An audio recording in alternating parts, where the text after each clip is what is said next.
Hi students, welcome to Anu educational studies. 9ನೇ ತರಗತಿ ಹಿಂದಿ ಭಾಗ 1 ಅಧ್ಯಾಯ 3 ಸ್ವಾಮಿ ವಿವೇಕಾನಂದ್.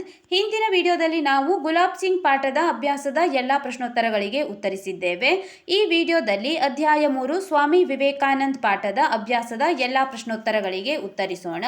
ಪ್ರಶ್ನೆ ನಂಬರ್ 1 ನೋಡಿ. ಏಕ್ ವಾಕ್ಯ ಮೇ ಉತ್ತರ ಲಿಖಿಯೇ. ಒಂದು ವಾಕ್ಯಗಳಲ್ಲಿ ಈಗ ನಾವು ಉತ್ತರವನ್ನು ಬರೆಯಬೇಕಾಗಿದೆ. ಪ್ರಶ್ನೆ ನಂಬರ್ 1, ವಿವೇಕಾನಂದ್ ಕೆ ಬಚಪನ್ ಕಾ ನಾಮ್ ಕ್ಯಾ ಹೈ. ವಿವೇಕಾನಂದ ಅವರ ಬಾಲ್ಯದ ಹೆಸರು ಏನಾಗಿತ್ತು ಎಂದು ಇಲ್ಲಿ ಕೇಳಲಾಗಿದೆ. ಉತ್ತರ: ವಿವೇಕಾನಂದ್ ಕೆ ಬಚಪನ್ ಕಾ ನಾಮ್ ನರೇಂದ್ರ ದೇವ್ ಹೈ. ವಿವೇಕಾನಂದ ಅವರ ಬಾಲ್ಯದ ಹೆಸರು ನರೇಂದ್ರ ದೇವ ಆಗಿತ್ತು.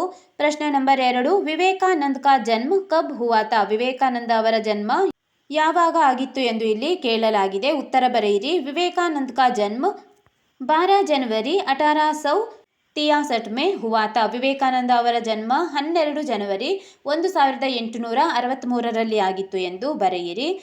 ಪ್ರಶ್ನೆ ನಂಬರ್ 3, ನರೇಂದ್ರ ಪಢನೆ ಮೇ ಕೈಸೆ ಥೆ. ನರೇಂದ್ರ ಅವರು ಓದುವುದರಲ್ಲಿ ಹೇಗಿದ್ದರು ಎಂದು ಕೇಳಲಾಗಿದೆ. ನರೇಂದ್ರ ಪಢನೆ ಮೇ ಬಡೆ ತೇಜ್ ಥೆ. ನರೇಂದ್ರ ಅವರು ಓದುವುದರಲ್ಲಿ ಬಹಳ ಮುಂದಿದ್ದರು. ಪ್ರಶ್ನೆ ನಂಬರ್ 4, ವಿವೇಕಾನಂದ್ ಕೆ ಗುರು ಕೌನ್ ಥೆ. ವಿವೇಕಾನಂದ ಅವರ ಗುರುಗಳು ಯಾರಾಗಿದ್ದರು ಎಂದು ಕೇಳಲಾಗಿದೆ. ಉತ್ತರ: ವಿವೇಕಾನಂದ್ ಕೆ ಗುರು ರಾಮಕೃಷ್ಣ ಪರಮಹಂಸ ಥೆ. ವಿವೇಕಾನಂದ ಅವರ ಗುರುಗಳು ರಾಮಕೃಷ್ಣ ಪರಮಹಂಸರಾಗಿದ್ದರು. ಪ್ರಶ್ನೆ ನಂಬರ್ 5, ವಿವೇಕಾನಂದ್ ಅಮೇರಿಕಾ ಕಬ್ ಗಯೆ. ವಿವೇಕಾನಂದ ಅವರು ಅಮೇರಿಕಾಕ್ಕೆ ಯಾವಾಗ ಹೋದರು ಎಂದು ಕೇಳಲಾಗಿದೆ. ವಿವೇಕಾನಂದ್ 31 ಮೇ ಸನ್ 1893 को ಅಮೇರಿಕಾ ಗಯೆ ಥೆ. ವಿವೇಕಾನಂದ ಅವರು 31 ಮೇ 1893ರಲ್ಲಿ ಅಮೇರಿಕಾಗೆ ಹೋಗಿದ್ದರು. ಪ್ರಶ್ನೆ ನಂಬರ್ 6 ನೋಡಿ. ಪ್ರಶ್ನೆ ನಂಬರ್ 6, ವಿವೇಕಾನಂದ್ ಕಿ ಅನುಯಾಯಿನಿ ಕೌನ್ ಥಿ. ವಿವೇಕಾನಂದ ಅವರ ಅನುಯಾಯಿ ಯಾರಾಗಿದ್ದರು ಎಂದು ಕೇಳುತ್ತಿದ್ದಾರೆ. ವಿವೇಕಾನಂದ್ ಕಿ ಅನುಯಾಯಿನಿ ಕುಮಾರಿ ಮಾರ್ಗರಿಟ್ ಎಲಿಜಬೆತ್ ಥಿ, ಜೋ ಸಿಸ್ಟರ್ ನಿವೇದಿತಾ ಕೆ ನಾಮ್ ಸೆ ಪ್ರಸಿದ್ಧ ಹುಯಿ. ವಿವೇಕಾನಂದ ಅವರ ಅನುಯಾಯಿ ಕುಮಾರಿ ಮಾರ್ಗರೆಟ್ ಎಲಿಜಬೆತ್ ಅವರಾಗಿದ್ದರು ಮತ್ತು ಅವರು ಸಿಸ್ಟರ್ ನಿವೇದಿತಾ ಎನ್ನುವ ಹೆಸರಿನಿಂದ ಪ್ರಸಿದ್ಧರಾಗಿದ್ದರು ಎಂದು ಕೊಟ್ಟಿದ್ದಾರೆ. ಪ್ರಶ್ನೆ ನಂಬರ್ 7, ವಿವೇಕಾನಂದ್ ಕಾ ದೇಹಾಂತ್ ಕಬ್ ಹುವಾ. ವಿವೇಕಾನಂದ ಅವರ ದೇಹಾಂತ ಯಾವಾಗ ಆಯಿತು ಎಂದು ಕೇಳಲಾಗಿದೆ. ವಿವೇಕಾನಂದ್ ಕಾ ದೇಹಾಂತ್ 4 ಜುಲೈ ಸನ್ 1902 ಮೇ ಹುವಾ. ವಿವೇಕಾನಂದ ಅವರ ದೇಹಾಂತ 4 ಜುಲೈ 1902ರಲ್ಲಿ ಆಯಿತು. ಇಲ್ಲಿ ನಾವು ಕೊಟ್ಟಿರುವಂತಹ ಎಲ್ಲ ಒಂದು ವಾಕ್ಯಗಳಿಗೆ ಉತ್ತರಿಸಿದ್ದೇವೆ. ಮುಂದಿನದಾಗಿ ನಾವು 2 ರಿಂದ 3 ವಾಕ್ಯಗಳಲ್ಲಿ ಕೊಟ್ಟಿರುವಂತಹ ಪ್ರಶ್ನೆಗಳಿಗೆ ಉತ್ತರಿಸಬೇಕು. ಪ್ರಶ್ನೆ ನಂಬರ್ 2, 2-3 ವಾಕ್ಯೋ ಮೇ ಉತ್ತರ ಲಿಖಿಯೇ. 2 ರಿಂದ 3 ವಾಕ್ಯಗಳಲ್ಲಿ ಉತ್ತರವನ್ನು ಬರೆಯಿರಿ. ವಿವೇಕಾನಂದ್ ನೆ ಕೌನ್ ಸಾ ವ್ರತ್ ಲಿಯಾ. ಉತ್ತರ: विवेकानंद ने श्री रामकृष्ण परमहंस जी के संदेश का प्रचार करने का दृढ़ संकल्प ले रखा था, इसलिए वे अपने जीवन में सेवा कार्य करने का व्रत लिया. इसी कारण उन्होंने कलकत्ते में अपने गुरु के नाम पर रामकृष्ण मिशन की स्थापना की. उन्होंने धर्म और दर्शन का संसार में प्रसार किया और समाज के सेवा का व्रत लिया. ಇಲ್ಲಿ ನಾವು ಉತ್ತರವನ್ನು ಬರೆದಿದ್ದೇವೆ. ಸರಿಯಾಗಿ ನೋಡಿ ಬರೆದುಕೊಳ್ಳಿ.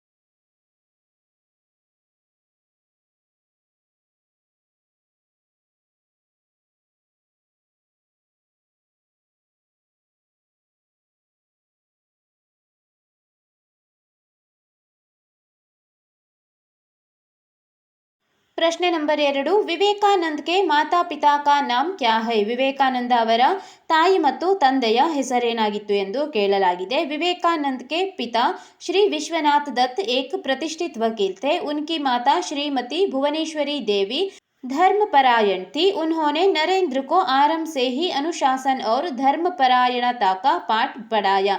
ವಿವೇಕಾನಂದ ಅವರ ತಂದೆ ಶ್ರೀ ವಿಶ್ವನಾಥ ದತ್ತ ಅವರು ಒಬ್ಬರು ಪ್ರತಿಷ್ಠಿತ ವಕೀಲರಾಗಿದ್ದರು ಮತ್ತು ಅವರ ತಾಯಿಯ ಹೆಸರು ಭುವನೇಶ್ವರಿ ದೇವಿ. ಅವರು ಧರ್ಮಪಾರಾಯಣರಾಗಿದ್ದರು ಎಂದು ಕೊಡಲಾಗಿದೆ. ಉನ್ಹೋನೆ ನರೇಂದ್ರ ಕೋ ಆರಂಭ ಸೇ ಹಿ ಅನುಶಾಸನ್.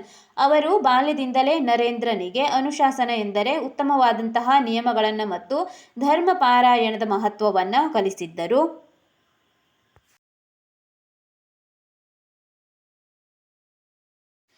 प्रश्न नंबर 3, विवेकानंद की रुचि किन किन विषयों में थी? ವಿವೇಕಾನಂದ ಅವರ ಆಸಕ್ತಿ ಯಾವ ಯಾವ ವಿಷಯಗಳಲ್ಲಿತ್ತು ಎಂದು ಕೇಳಲಾಗಿದೆ. ಉತ್ತರ ಬರೆಯಿರಿ. अध्ययन काल में विवेकानंद की सबसे अधिक रुचि व्याख्यान देने और विचारों को आदान प्रदान करने में थी, इसलिए उन्होंने कॉलेज में व्याख्यान समिति बनाकर प्रतियोगिता में भाग लिया. संगीत में और खेल कूद में भी उनकी रुचि थी. कुश्ती लड़ने, दौड़ लगाने और घुड़सवारी तथा तैरने में उनकी रुचि थी. ಪ್ರಶ್ನೆ ನಂಬರ್ 4, ವಿವೇಕಾನಂದ ने ಭಾರತವಾಸಿयों को क्या उपदेश दिया? ವಿವೇಕಾನಂದ ಅವರು ಭಾರತವಾಸಿಗಳಿಗೆ ಏನು ಉಪದೇಶ ಮಾಡಿದರು ಎಂದು ಕೊಡಲಾಗಿದೆ. ಉತ್ತರ ಬರೆಯಿರಿ. विवेकानंद ने भारत में भाषण करते भारतीयों से भारतीय संस्कृति और तत्वज्ञान का सदुपदेश दिया और अंधविश्वास तथा रूढ़ियों को हटाकर धर्म का वास्तविक मर्म समझाया और उन्हें समाज सेवा का उपदेश दिया.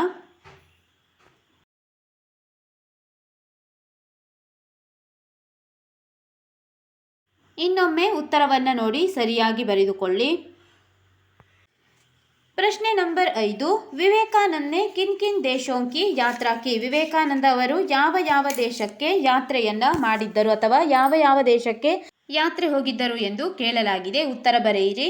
विवेकानंद ने 31 मई सन 1893 को संयुक्त राज्य अमेरिका गए. वहाँ के चिकागो नगर के होने वाले स्वधर्म सम्मेलन में भाग लिया. उन्होंने इंग्लैंड और स्विट्जरलैंड गए और श्रीलंका की यात्राएं की.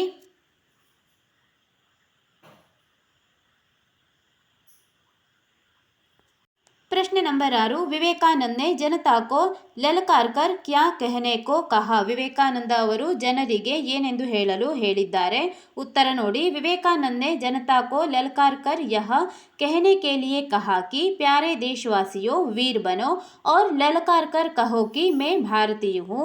अनपढ़, निर्धन, ऊंचा नीच, जाति और भारतीय सब मेरे भाई है. उनकी प्रतिष्ठा मेरी प्रतिष्ठा है और उनकी गौरव मेरा गौरव है. ಪ್ರಶ್ನೆ ನಂಬರ್ 3, ಅನ್ಯ ವಚನ ರೂಪ ಲಿಖಿಯೇ. ಇಲ್ಲಿ ನಾವು ವಚನಗಳನ್ನು ಬದಲಾಯಿಸಿ ಬರೆಯಬೇಕು. ಏಕವಚನದಲ್ಲಿರುವುದನ್ನು ಬಹುವಚನಕ್ಕೆ ಮತ್ತು ಬಹುವಚನದಲ್ಲಿರುವುದನ್ನು ಏಕವಚನಕ್ಕೆ ಬದಲಾಯಿಸಿ ಬರೆಯೋಣ. ಪ್ರಶ್ನೆ ನಂಬರ್ 1, ರೂಢಿ ರೂಢಿಯ, ವ್ಯಾಖ್ಯಾ ವ್ಯಾಖ್ಯಾಯ್, ಸೇವಾ ಸೇವಾಯ್, ಆಜ್ಞಾ ಆಜ್ಞಾಯ್, ಉಪಾಧಿ ಉಪಾಧಿಯ, ಶಾಖಾ ಶಾಖಾಯ್. ಇಲ್ಲಿ ನಾವು ವಚನವನ್ನು ಬದಲಾಯಿಸಿ ಬರೆದಿದ್ದೇವೆ.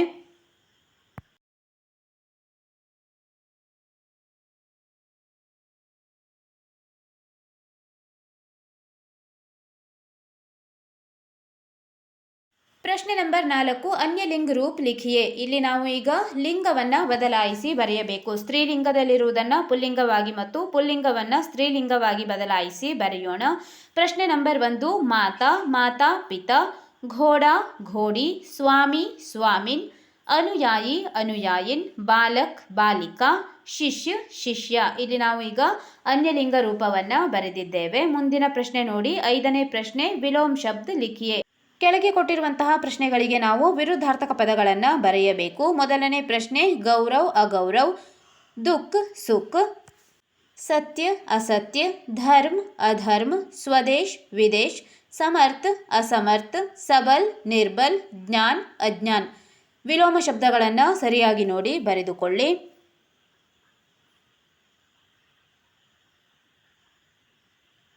ಜೋಡ್ಕರ್ ಲಿಖಿಯೇ. 4 ಸಾಲುಗಳನ್ನು ಕೊಡಲಾಗಿದೆ. ಮೊದಲನೆಯ 4 ಸಾಲುಗಳಿಗೆ ನಾವು ಪಕ್ಕದಲ್ಲಿರುವಂತಹ 4 ಸಾಲುಗಳನ್ನು ಜೋಡಿಸಿ ಬರೆಯಬೇಕು. ಮೊದಲನೇ ಸಾಲಿನಲ್ಲಿ ಭುವನೇಶ್ವರಿ ದೇವಿ, ರಾಮಕೃಷ್ಣ ಮಿಷನ್ ಕಿ ಸ್ಥಾಪನಾ, ವಿವೇಕಾನಂದ ಕಾ ಜನ್ಮ, अंधविश्वास को हटाकर. ಎರಡನೇ ಸಾಲಿನಲ್ಲಿ ಧರ್ಮ ಕಾ ಮರ್ಮ ಸಮझाना, ಧರ್ಮಪರಾಯಣ ಮಿಹ್ಲಾತಿ, ಸ್ವಾಮಿ ವಿವೇಕಾನಂದ ನೆ ಕಿ ಕಲ್ಕತ್ತೆ ಮೇ ಹುವಾ ಎಂದು ಕೊಟ್ಟಿದ್ದಾರೆ. ಮೊದಲನೇ ಪ್ರಶ್ನೆಗೆ ಈಗ ನಾವು ಭುವನೇಶ್ವರಿ ದೇವಿ ಧರ್ಮಪರಾಯಣ್ ಮಹಿಳಾತಿ ಎರಡನೇ ವಾಕ್ಯಕ್ಕೆ ನೀವು ಹೋಲಿಸಬೇಕು. ನಂತರ ಎರಡನೇ ಪ್ರಶ್ನೆ, ರಾಮಕೃಷ್ಣ ಮಿಷನ್ ಕಿ ಸ್ಥಾಪನಾ, ಸ್ವಾಮಿ ವಿವೇಕಾನಂದ ನೆ ಕಿ. ಮೂರನೇ ಪ್ರಶ್ನೆ, ವಿವೇಕಾನಂದ ಕಾ ಜನ್ಮ. ಮೂರನೆಯದಾಗಿ ನೋಡಿ 4ನೇ ಸಾಲನ್ನು ಹೋಲಿಸಬೇಕು. ವಿವೇಕಾನಂದ ಕಾ ಜನ್ಮ ಕಲ್ಕತ್ತೆ ಮೇ ಹುವಾ, ಅಂಧವಿಶ್ವಾಸ ಕೋ ಹಟಾಕರ್ ಧರ್ಮ ಕಾ ಮರ್ಮ ಸಮझाया. ಜೋಡಿಸಿ ಬರೆದುಕೊಳ್ಳಿ. प्रश्न नंबर 7 वाक्य में प्रयोग कीजिए। घुड़सवारी, ಹೃದಯ ಸ್ಪರ್ಶಿ, ಅಂಧವಿಶ್ವಾಸ್, ಅಕಾಲ್. ಇಲ್ಲಿ 4 ಶಬ್ದಗಳನ್ನು ಕೊಡಲಾಗಿದೆ. ಈ 4 ಶಬ್ದಗಳನ್ನು ಈಗ ನಾವು ವಾಕ್ಯಗಳಲ್ಲಿ ಬಳಸಿ ವಾಕ್ಯವನ್ನು ರಚಿಸಬೇಕು. ಮೊದಲನೇ ಪ್ರಶ್ನೆ ನೋಡಿ, घुड़सवारी, बच्चों ने घुड़सवारी की.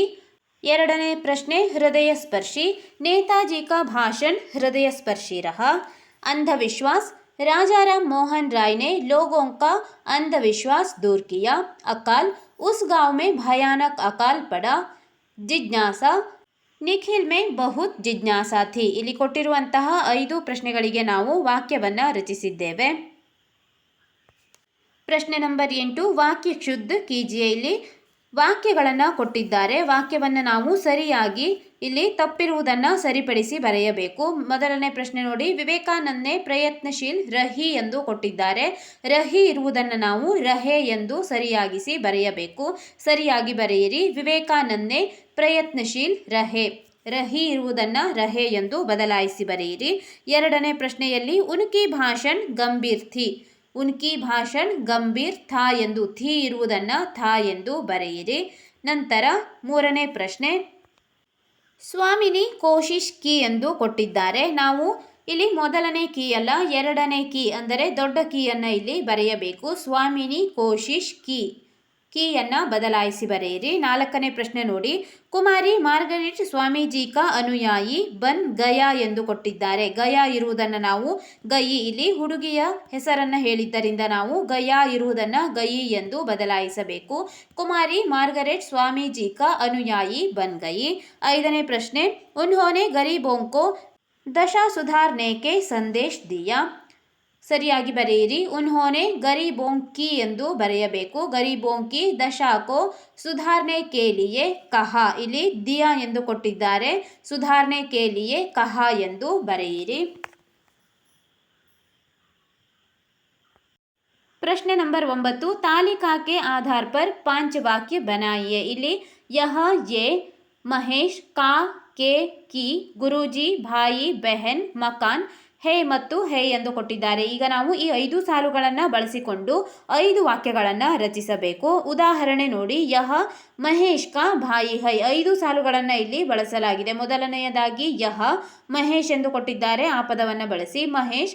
ಮೂರನೇ ಸಾಲಿನಲ್ಲಿ ಕಾ, ಕೆ, ಕಿ ಇದೆ, ಅಲ್ಲಿ ಕಾವನ್ನು ಬಳಸಿದ್ದಾರೆ. ನಂತರ ಭಾಯಿ ಬಳಸಿ ಕೊನೆಯದಾಗಿರುವ ಹೈಯನ್ನು ಬಳಸಲಾಗಿದೆ. ಯಹ ಮಹೇಶ್ ಕಾ ಭಾಯಿ ಹೈ. ಈಗ ನಾವು ಇನ್ನೂ 5 ವಾಕ್ಯಗಳನ್ನು ರಚಿಸೋಣ. ವಾಕ್ಯವನ್ನು ಬರೆಯಿರಿ. ಯಹ ಮಹೇಶ್ ಕಾ ಭಾಯಿ ಹೈ. ಎರಡನೇ ವಾಕ್ಯ, ಯೆ ಮಹೇಶ್ ಕೆ ಗುರೂಜಿ ಹೈ. ಮೂರನೇ ವಾಕ್ಯ, ಯೆ ಮಹೇಶ್ ಕಾ ಮಕಾನ್ ಹೈ. ನಾಲ್ಕನೇ ವಾಕ್ಯ, ಯಹ ಮಹೇಶ್ ಕಿ ಬೆಹನ್ ಹೈ. ಐದನೇ ವಾಕ್ಯ, ಯಹ ಮಹೇಶ್ ಕಾ ಮಕಾನ್ ಹೈ. 5 ವಾಕ್ಯಗಳನ್ನು ನಾವು ರಚಿಸಿ ಬರೆದಿದ್ದೇವೆ. ಪ್ರಶ್ನೆ ನಂಬರ್ 10 ರಿಕ್ತ ಸ್ಥಾನ್ ಭರ್ಕರ್ ಸಾರ್ಥಕ್ ಶಬ್ದ ಬನಾಯಿಯೆ. ಉದಾಹರಣೆ ನೋಡಿ, ಸ, ರಾ, ವಿ, ಕ. ಮಧ್ಯದಲ್ಲಿ ವೇಯನ್ನು ಸೇರಿಸಿದ್ದಾರೆ. ವೇ ಸೇರಿಸಿದಾಗ ನಾವು 2 ಶಬ್ದಗಳನ್ನು ರಚಿಸದಂತಾಗಿದೆ. ಮೊದಲನೆಯದಾಗಿ ಸವೇರ ಮತ್ತು ಮೇಲಿನಿಂದ ಕೆಳಗೆ ಓದಿದಾಗ ವಿವೇಕ್ ಆಗುತ್ತದೆ. ಇದೇ ರೀತಿಯಲ್ಲಿ 5 ಪ್ರಶ್ನೆಗಳನ್ನು ಕೊಟ್ಟಿದ್ದಾರೆ. ಮೊದಲನೇ ಪ್ರಶ್ನೆ ನೋಡಿ, ಆ, ರ, ಉ, ಧಿ. ಮಧ್ಯದಲ್ಲಿ ನಾವು ಪಾ ಸೇರಿಸೋಣ. ಪಾ ಸೇರಿಸಿದಾಗ ಮೊದಲನೇ ಶಬ್ದ ಅಪಾರ ಆಗುತ್ತದೆ. ಎರಡನೇ ಶಬ್ದ ಉಪಾಧಿಯಾಗಿದೆ. ಎರಡನೇ ಪ್ರಶ್ನೆ ನೋಡಿ, ಅ, ತ, ಸ, ತಿ ಎಂದು ಕೊಡಲಾಗಿದೆ. ಮಧ್ಯದಲ್ಲಿ ನಾವು ಮೀ ಸೇರಿಸಿದ್ದೇವೆ. ಅಮಿತ್ ಮತ್ತು ಸಮಿತಿ ಆಗಿದೆ. ಮೂರನೇ ಪ್ರಶ್ನೆ, ಪ್ರ, ನ, ಆ, ನ ಎಂದು ಕೊಟ್ಟಿದ್ದಾರೆ. ಮಧ್ಯದಲ್ಲಿ ದಾ ಸೇರಿಸಿ ಪ್ರಧಾನ್ ಮತ್ತು ಆದಾನ್ ಆಗಿದೆ. ನಾಲ್ಕನೆಯದಾಗಿ ಧ, ಕಾ, ಕ, ಕ ಎಂದು ಕೊಟ್ಟಿದ್ದಾರೆ. ಮೀ ಸೇರಿಸೋಣ. ಕಾರ್ಮಿಕ್ ಮತ್ತು ಧಾರ್ಮಿಕ್ ಆಗುತ್ತದೆ. ಐದನೆಯದಾಗಿ ನಿ, ತ, ಭಾ, ತ ಎಂದು ಕೊಟ್ಟಿದ್ದಾರೆ. ಮಧ್ಯ ನಾವು ರ ಸೇರಿಸೋಣ. ನಿರತ್ ಮತ್ತು ಭಾರತ್ ಆಗಿದೆ. ಪ್ರಶ್ನೆ ನಂಬರ್ 11 ದಿಯೇ ಗಯೇ ಶಬ್ದೋ ಮೇ ನಿಹಿತ್ 4 ನಯೇ ಶಬ್ದ ಢೂಂಢ್ ಕರ್ ಲಿಖಿಯೇ. ಕೊಟ್ಟಿರುವಂತಹ ಶಬ್ದದಲ್ಲಿ ನಾವು ಅದೇ ಶಬ್ದದಲ್ಲಿರುವಂತಹ ಅಕ್ಷರಗಳನ್ನು ಆರಿಸಿಕೊಂಡು ಬೇರೆ ಬೇರೆ 4 ಶಬ್ದಗಳನ್ನು ರಚಿಸಬೇಕಾಗಿದೆ. ಉದಾಹರಣೆ ನೋಡಿ, ಧರ್ಮ ಪಾರಾಯಣ್. ಇದರಲ್ಲಿ ಧರ್ಮ, ರಾಯ್, ಪಣ್ ಧರ. ಈ ಶಬ್ದದಲ್ಲಿರುವಂತಹ ಅಕ್ಷರವನ್ನೇ ಬಳಸಿ ಇಲ್ಲಿ 4 ಹೊಸ ಶಬ್ದಗಳನ್ನು ಮಾಡಿದ್ದಾರೆ. ಧರ್ಮ, ರಾಯ್, ಪಣ್, ಧರ. ಇದೇ ರೀತಿಯಾಗಿ ಮುಂದೆ ಕೊಟ್ಟಿರುವಂತಹ ಶಬ್ದಗಳಲ್ಲಿ ನಾವು ಬೇರೆ ಬೇರೆ ಶಬ್ದಗಳನ್ನು ರಚಿಸೋಣ. ಮೊದಲನೆಯ ಪದ ನೋಡಿ, ಗುಡ್ ಸವಾರಿ ಎಂದು ಕೊಡಲಾಗಿದೆ. ಗುಡ್, ವಾರಿ, ಘುಸ್, ಇಸ್ ಇವುಗಳು 4 ಶಬ್ದಗಳು.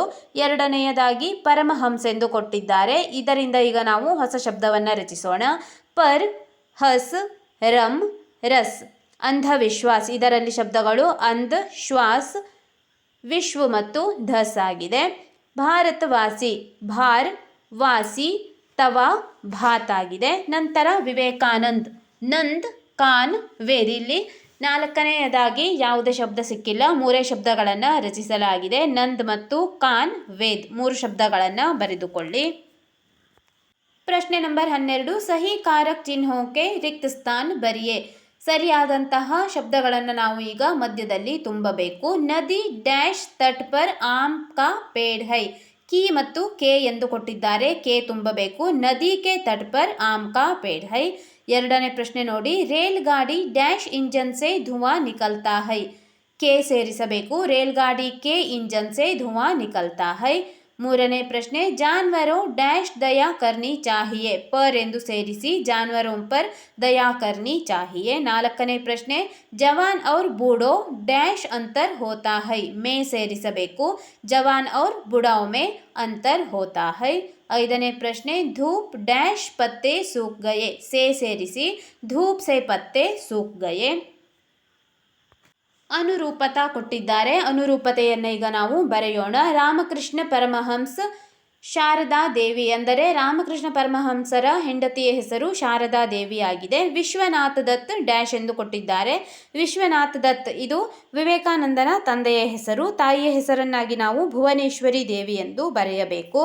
1863 ವಿವೇಕಾನಂದ ಕಾ ಜನ್ಮ. ವಿವೇಕಾನಂದ ಅವರು ಹುಟ್ಟಿರುವಂತಹ ವರ್ಷ 1863 ಆಗಿದೆ. 1893 ಡ್ಯಾಶ್ ಎಂದು ಕೊಟ್ಟಿದ್ದಾರೆ. 1893ರಲ್ಲಿ ಸಂಯುಕ್ತ ರಾಜ್ಯ ಅಮೇರಿಕಾ ಗಯೆ. ಮೂರನೇ ಪ್ರಶ್ನೆ, ವಿವೇಕಾನಂದ ನರೇಂದ್ರ. ವಿವೇಕಾನಂದ ಅವರ ಇನ್ನೊಂದು ಹೆಸರು ನರೇಂದ್ರ. ಮತ್ತು ಸಿಸ್ಟರ್ ನಿವೇದಿತಾ ಅವರ ಇನ್ನೊಂದು ಹೆಸರು ಮಾರ್ಗರೆಟ್ ಎಲಿಜಬೆತ್ ಆಗಿತ್ತು. ಮಾರ್ಗರೆಟ್ ಎಲಿಜಬೆತ್ ಎಂದು ಬರೆದುಕೊಳ್ಳಿ. ನಾಲ್ಕನೇ ಪ್ರಶ್ನೆ, ಶಿಕಾಗೋ ಅಮೇರಿಕಾ. ಕಲ್ಕತ್ತಾ ಡ್ಯಾಶ್ ಎಂದು ಕೊಟ್ಟಿದ್ದಾರೆ. ಇಲ್ಲಿ ಚಿಕಾಗೋ ಆಗಬೇಕು, ಅದು ಅಮೇರಿಕಾದಲ್ಲಿದೆ. ನಂತರ ಕಲ್ಕತ್ತಾ ಇದು ಭಾರತದಲ್ಲಿದೆ, ಆದ್ದರಿಂದ ಭಾರತ್ ಎಂದು ಬರೆದುಕೊಳ್ಳಿ. ಈ ವಿಡಿಯೋದಲ್ಲಿ ನಾವು ಸ್ವಾಮಿ ವಿವೇಕಾನಂದ ಪಾಠದ ಅಭ್ಯಾಸದಲ್ಲಿರುವಂತಹ ಎಲ್ಲ ಪ್ರಶ್ನೆಗಳಿಗೆ ಉತ್ತರಿಸಿದ್ದೇವೆ. ಮುಂದಿನ ವಿಡಿಯೋದಲ್ಲಿ ಅನುಶಾಸನ್ ಹಿ ಶಾಸನ್ ಹೈ ಈ ಪದ್ಯದ ಅಭ್ಯಾಸದ ಎಲ್ಲ ಪ್ರಶ್ನೋತ್ತರಗಳಿಗೆ ಉತ್ತರಿಸೋಣ. ನಮ್ಮ ಅನು ಎಜುಕೇಷನಲ್ ಸ್ಟಡೀಸ್ನಲ್ಲಿ 9ನೇ ತರಗತಿ ಹಿಂದಿ ಭಾಗ 1ರ ಎಲ್ಲ ಪಾಠಗಳ ಅಭ್ಯಾಸದ ಪ್ರಶ್ನೋತ್ತರಗಳನ್ನು ಬಿಡಿಸಲಾಗುವುದು. ನೀವು ಎಲ್ಲ ಪಾಠಗಳ ಅಭ್ಯಾಸದ ಪ್ರಶ್ನೋತ್ತರಗಳಿಗಾಗಿ ನಮ್ಮ ಚಾನಲ್ನ ಪ್ಲೇಲಿಸ್ಟ್ 9ನೇ ತರಗತಿ ಹಿಂದಿ ಭಾಗ 1 ಅಭ್ಯಾಸ ಪ್ರಶ್ನೋತ್ತರಗಳು ಇದನ್ನು ಗಮನಿಸಬಹುದಾಗಿದೆ.